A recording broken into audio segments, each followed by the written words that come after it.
নমস্কার বন্ধুরা, অন্য হেসেলে আপনাদের স্বাগত। আজ আমি এসেছি তেল ছাড়া পরোটা এবং পনির বাটার মশলার রেসিপি নিয়ে। এই পনির বাটার মশলাটি আজ আমি একদম স্বাস্থ্যকরভাবে তৈরি করব। যে কোনো ট্র্যাডিশনাল বাটার মশলার থেকে এটি একদম ভিন্ন। তার কারণ এর উপাদান। আমি এখানে চারমগজ ব্যবহারই করিনি, আর কাজুর বদলে ব্যবহার করেছি আমন্ড। দেখে নেওয়া যাক আর কি আছে এর মধ্যে।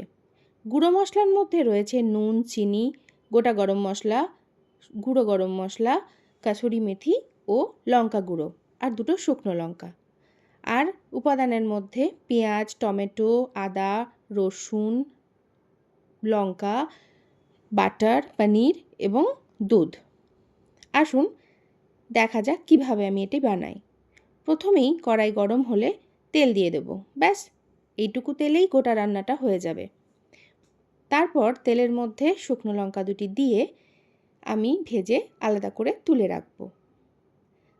তারপর সেই তেলের মধ্যে কয়েকটি গোটা গরম মশলা ফোড়নে দেব। তার মধ্যে রয়েছে এলাচ, লবঙ্গ, গোলমরিচ ইত্যাদি। ইচ্ছা হলে আপনারা দারচিনিও দিতে পারেন।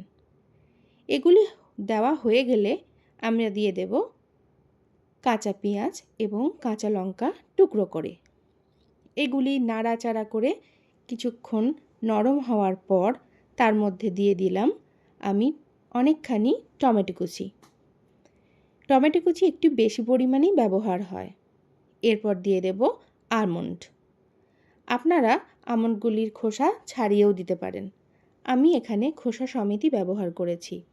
তারপর আদা বাটা, রসুন কুচি দিয়ে কিছুক্ষণ নাড়াচাড়া করে নেব।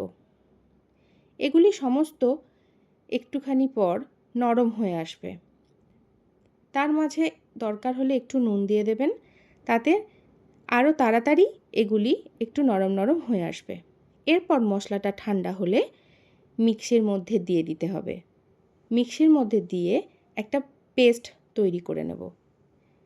তারপর ওই কড়াইয়ের মধ্যেই আমরা শুকনো লঙ্কা ভাজা দুটি দিয়ে পুরো ব্যাটারটা দিয়ে দেব এবং ব্যাটারটা দিয়ে জল দিয়ে দিতে হবে।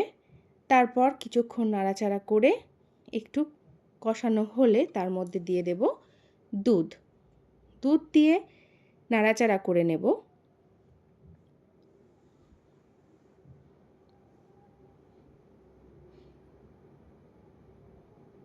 এরপর দিয়ে দেব বাকি মশলাগুলি, যেমন গরম মশলা গুঁড়ো, লঙ্কা গুঁড়ো, নুন, চিনি ইত্যাদি এই সময় দিয়ে দেব এবং তারপর আবার আমি নাড়তে শুরু করব।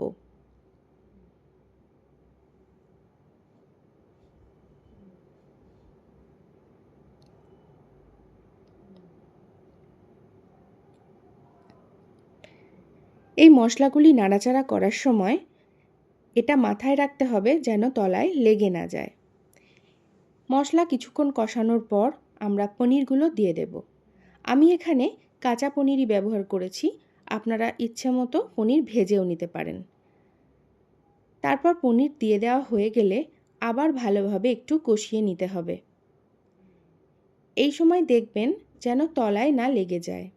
দরকার হলে একটু ঢাকা দিয়ে রাখুন। 2-3 মিনিট ঢাকা দিলেই হয়ে যাবে পনিরটা সিদ্ধ। এরপর ঢাকা খুলে দেখে নিন পনিরটা রেডি হয়ে গেছে কিনা। তারপর কাসুরি মেথি একটুখানি হাতে ঘষে নিয়ে দিয়ে দিন এই রান্নাটির মধ্যে। এতে স্বাদ গন্ধ আরও বৃদ্ধি পাবে। ব্যাস, এভাবেই হয়ে গেল আমাদের পনির বাটার মশলা। আর হ্যাঁ, শেষে বাটারটা তো অবশ্যই দিতে হবে, তাই কয়েক টুকরো বাটারও দিয়ে দেব। যাদের বাটারের অসুবিধা আছে তারা বাটারটা ছাড়াই খাবেন, ভালোই লাগবে। এরপর দেখবেন আস্তে আস্তে কষতে কষতে রান্নার রঙটাই পরিবর্তন হয়ে যাবে। এবার নামিয়ে নেবেন পনির বাটার মশলা। হলো তো কম তেলে রান্না। এবার আমরা এর সাথে তৈরি করে নেব বিনা তেলে পরোটা। প্রথমেই আটা নিয়ে নিবে এবং আটার মধ্যে অল্প একটু তেল ময়াম দেব। ব্যাস এটুকুই তেল। তার মধ্যে নুন, চিনি, একটু শুকনো লঙ্কার গুঁড়ো এবং আরেকটু কাসুরি মেথি অ্যাড করব। সব ভালো করে মিশিয়ে নিয়ে একটু একটু করে জল দিয়ে আটাটাকে নরমভাবে মেখে নিতে হবে এবং আটা মাখা হয়ে গেলে একটা থালা দিয়ে বা একটা প্লেট দিয়ে চাপা দিয়ে রেখে দেব। 15 মিনিট পর চাপা খুলে আর একবার হালকাভাবে মেখে নিয়ে ডো তৈরি করে নিয়ে ছোট ছোট লেচি তৈরি করে নেব। এরপর তৈরির পালা। হালকাভাবে বেলে নিয়ে আমি পরোটাগুলোকে তেকোনাভাবেই বানিয়েছি। আপনারা যে কোনো আকারের করতে পারেন, গোল, চৌকো, যে কোনোভাবে। এরপর আসল জায়গা এটাই, আপনারা সবাই পরোটা তেল দিয়ে ভাজেন। আমি আর কোনোভাবে তেল ব্যবহারই করব না। দরকার হলে আপনারা একটা ননস্টিকের কড়াইয়ের মধ্যে পরোটাটা করবেন, তাতে তলায় লেগে যাওয়ার কোনো সম্ভাবনাই থাকবে না। দেখুন আমি দুদিক উল্টে পাল্টে তৈরি করে নিয়েছি। ব্যাস তৈরি হয়ে গেল আমাদের পরোটা। এই রান্না দুটি কেমন লাগলো আমাকে অবশ্যই লিখে জানাবেন। আর যদি এই ভিডিওটি ভালো লেগে থাকে তাহলে অবশ্যই লাইক ও ফলো করবেন এবং আমার চ্যানেলটিকে সাবস্ক্রাইব করে দেবেন। আজ এই পর্যন্তই। আবার কোনো দিন দেখা হবে অন্য একটি ব্লগে। আর আপনারা আর কি কি রান্না দেখতে চান আমাকে একটু লিখে জানাবেন। আজ তাহলে আসি। নমস্কার, ভালো থাকবেন।